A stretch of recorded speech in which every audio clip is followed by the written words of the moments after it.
I'm back with another Front Row Talk podcast, the podcast with expensive opinions. Before I start, make sure you subscribe, you like, you comment, and you share this video. Check the description down below where I have my link for my Instagram, TikTok, and Twitter. Uh, I'm back with another episode. Make sure you tune into episode 148, last week's episode where I talked about basketball. This week again, I'm talking about basketball. I've been covering it ever since the first game of the first round.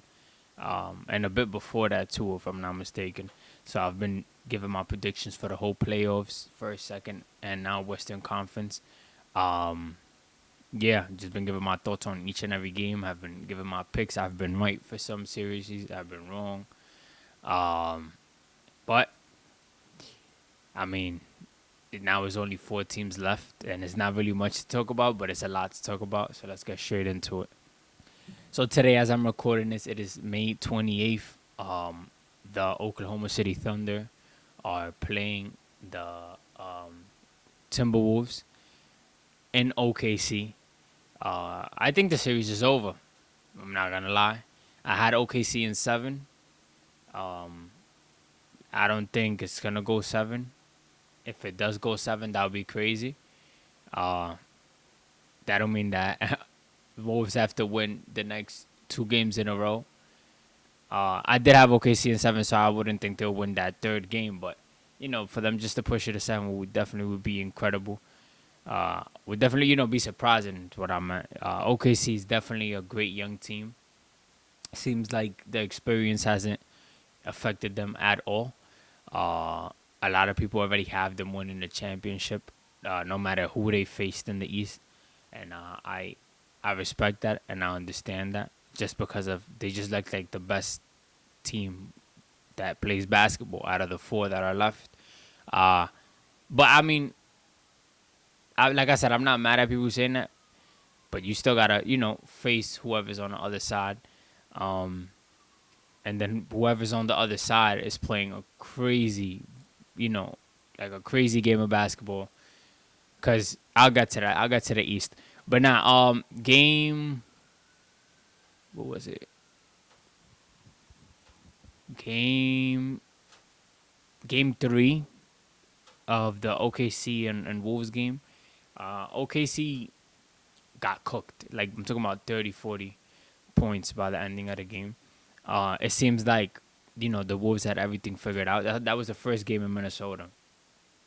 And then I genuinely thought it would be a 2-2 series, meaning that Minnesota will win both games at home.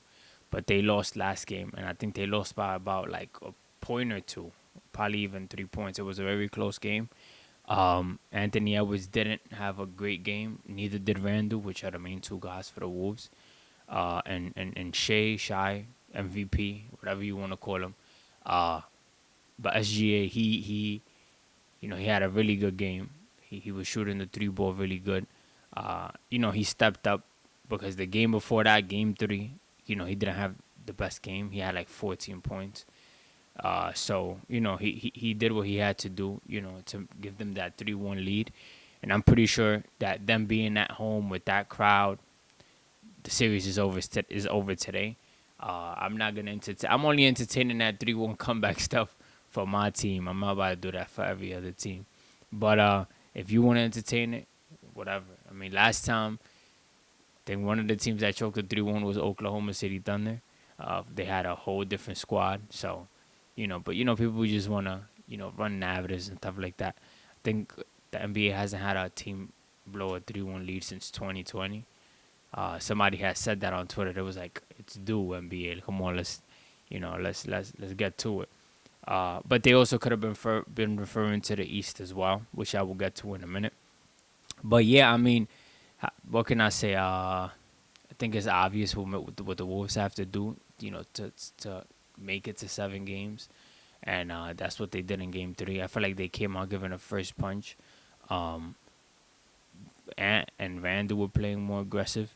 I think Ant only took 2 shots in the first quarter or half or something like that. Crazy. It kind of makes you wonder, like, damn, like, why is he not attempting more shots?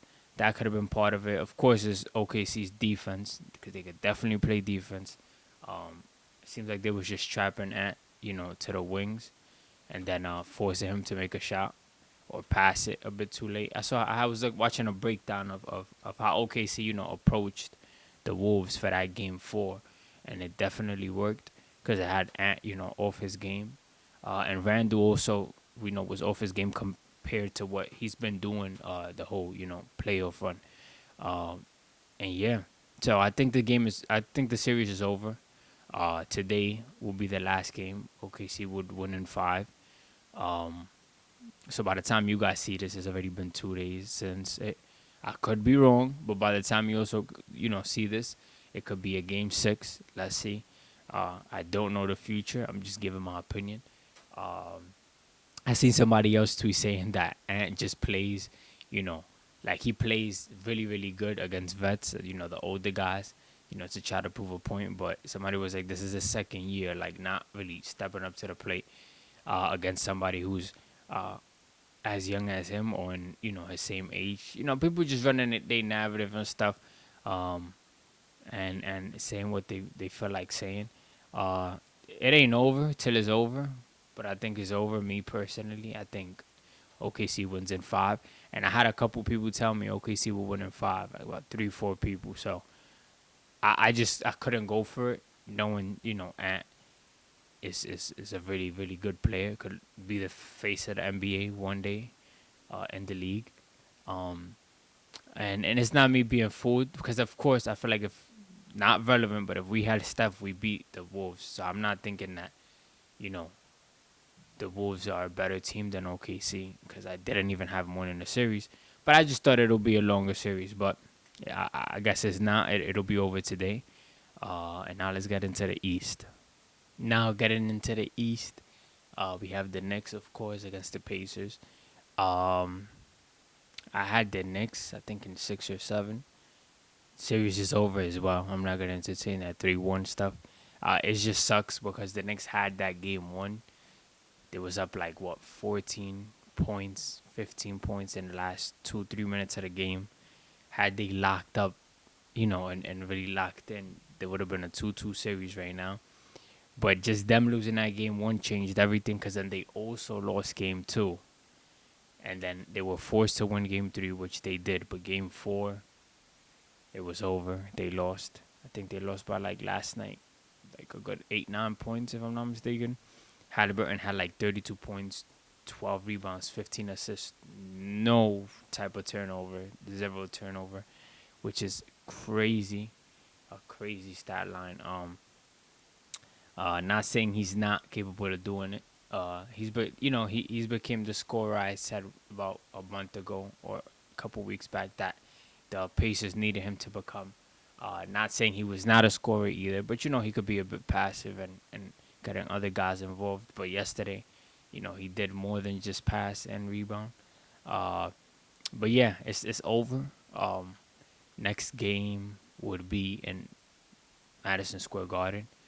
Uh, the Knicks could probably win it. I'm not gonna lie, the Knicks could probably win it. But if once it goes back to right, that's how it is. Yeah, they lost the first 2. Yeah, so next game is in Madison. They'll probably win next game. Probably it's gonna be super duper hard. I mean, the Pacers, their pace, no pun intended, is crazy. They just go, go, go, go, go. Like they don't let the other team sat on defense. They just, is moving, moving, moving. But of course, they're taking the right shot at the other half of the court. Because they win the game, meaning that they're clearly doing something right offensively. Whether it's Halliburton taking a shot or Siakam taking it or getting the role players, going. And because they're so fast, it could bring fatigue onto the Knicks. And I'm pretty sure that's other reasons why they're winning as well. I mean, they definitely have to be good defensively, to also stop the Knicks. But yeah, I think the Knicks could probably win in Madison. I would hope that they would win since I'm going for them. But the series is over. Once it goes back to Indiana, Indiana might just finish it in 6. Or it could also be over next game and they finish it in Madison Square Garden, which would be really crazy because then now you giving the Knicks fans another chance to do along with the Trey Young one.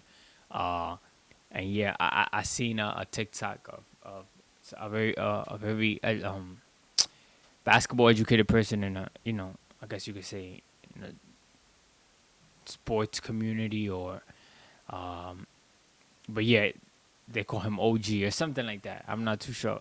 I forgot his name, but I've been watching a lot of his videos. His name is not coming to mind, but he was saying that um, like the Knicks were prepared or constructed team to beat the Celtics, with the former champs. They weren't constructed to beat anybody else or to win a championship, and I feel like that's definitely possible. Definitely could be why they're like not beating the Pacers. I think that their main focus was just the Celtics, which were of course a great team, a team who just won the championship last year, and they faced them in the second round. They beat them, but then they faced Indiana, and Indiana they were more focused on making sure they get past the Celtics game wise instead of the Pacers. I feel like me personally, I didn't think Pacers will make it this far. I know my picks probably said otherwise, but like beginning of the season, I'm not gonna think that they're one game away from the finals. Uh, Probably a Pacer fan thought that. Probably somebody else who's not a Pacer fan and generally had them going far thought that. I'm not saying it's impossible to think that, but I did it. I'm not gonna lie. Like I said, I had Knicks this series, but uh, putting a 3-1 nowadays is, I mean, it's always been hard. I'm not gonna discredit, you know, other teams and players who came back from 3-1s, but like I said, the Pacers are a really quick team, and they they really low key don't miss as well. They all get to make in every shot that they take, and when it's like that, I mean, there's nothing you could do. I mean, you could keep on trying and hope that they miss, but by the time you're trying to catch up, it's already too late. Uh, I think that's it. I mean, based off what I'm saying, that means I have a OKC Pacers final. Uh, that's the OKC is both up 3-1. I expect, or I think that they will both close out the series and head to the finals. I think finals start June 5th, if I'm not mistaken. But we gotta see, these things happen first before I get to comment on that. And then whenever it does, let me see something. Whenever it does come around, then we'll get to that. So that means that the finals will start a Thursday next week, Thursday. Um, that's kind of perfect because by then I'll for sure know. It's the day before where the finals start, and I always record on Wednesday, so I would definitely know the matchup by then. But like I said, the matchup is kind of pretty obvious. But it's been a unpredictable NBA season, so I just wait for certain things to take place, and then I'll get to talking on that. That's really it for this episode. Make sure you subscribe, you like, you comment, and you share this video. Check the description down below. We'll have my link for my Instagram, TikTok, and Twitter. And your boy Salsita is out.